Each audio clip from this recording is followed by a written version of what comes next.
Thank you all very much for your appearance and your continued service to our nation and for all the men and women who work in your organization serving our country.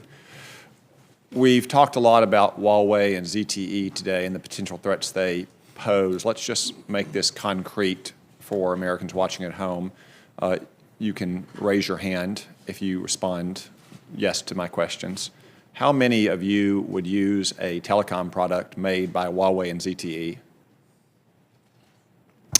Senator, I would think we ought to talk about these kinds of things in a closed session. These are not all yes and no answers, and I think that there's information here that we could be better described in a closed session than an open session. Like a professional who has once been on a debate stage and not liked raise your hand questions, I'll simply say for the written record, though, that I saw no hands go up, and while I'll defer to the closed session, I suspect if I asked a fairer question, which is how many of you would recommend that people who are not heads of intelligence agencies, like your neighbors or church members or high school friends, use Huawei and ZTE, there would also be 6 no votes of confidence. Director Coates, in September, the House Intelligence Committee voted by voice vote, which I presume means it was bipartisan, not controversial, to send to you several dozen of their transcripts in their investigation into Russia's interference in our 2016 election, so they could release those pending your classification review. Where does that review stand? That's another issue which I would like to discuss in a closed session. Thank you. Director Haspel, we've spoken some about ISIS today and the threat of ISIS if they were to reform. One ongoing threat from ISIS is that the Syrian Democratic Forces have a number of detainees from ISIS. Do you know how many detainees the SDF currently hold? Could you turn your microphone on, please? Sorry about that. Senator, we do know the number. In this forum, I'll say that they have hundreds of foreign fighters. The IC as a whole is working very, very hard to make sure we know who those are, return people to their country of origin, and to make sure that even as ISIS, as we continue to make gains against them on the battlefield, that these foreign fighters are not able to return to the fight. Could you categorize? And I can be more specific this afternoon in terms of the exact numbers. And could you speak broadly about the types of detainees? Are we talking about foot soldiers? Are we talking about major external operations planners, bomb makers, that sort of thing? All of the above, Senator.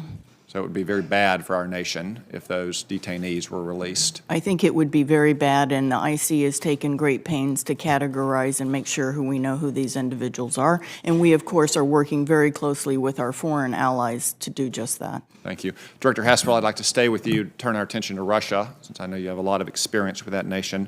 President Putin has publicly stated that they're working on novel nuclear weapon systems like a nuclear-powered cruise missile, hypersonic glide vehicles, an underwater nuclear-powered torpedo. And just last month, he announced Russia's successful test of a hypersonic glide vehicle, which he called a new intercontinental strategic system. Is it the case that some of these systems are being designed to explicitly evade the constraints of the New START treaty? Senator, I believe, and I can go into more detail this afternoon, and I'm sure General Ashley would like to add, but I believe some of these systems have in fact been in development long before New START treaty. General Ashley, do you have anything to add? Actually, if I could go back real quick to your Huawei, and then I'll come back to that one. When you look at the technology stuff, and I think Huawei and ZTE are great examples, but I think the other complexity is the question really is, do you know what's in your phone? Not just is it a Huawei or ZTE phone, do you know who provided the chips, the software, and everything that goes into your phone? We're tracking everything that you just addressed in terms of Putin. I'm not sure if any of that violates the New START treaty, because right now I know that the Russians are in compliance, and what as you know, New START lays out for the systems it can deliver, it's about 700. They can have 1550 in the number of warheads, and they can have 800 in the latter category in terms of other systems. I'm not aware that this violates, and I'll take that one for a little bit of research as well. Okay. And we may be able to get that to you in the closed session this afternoon. Thank you. Director Haspel, one final follow-up question. So even if these systems don't violate the New START treaty, I believe that both this and the past administration has said that Russia is violating the Intermediate Range Nuclear Forces Treaty, the Open Skies Treaty, the Chemical Weapons Convention, the Biological Weapon Convention, the Vienna document, and is no longer adhering to the presidential nuclear initiatives.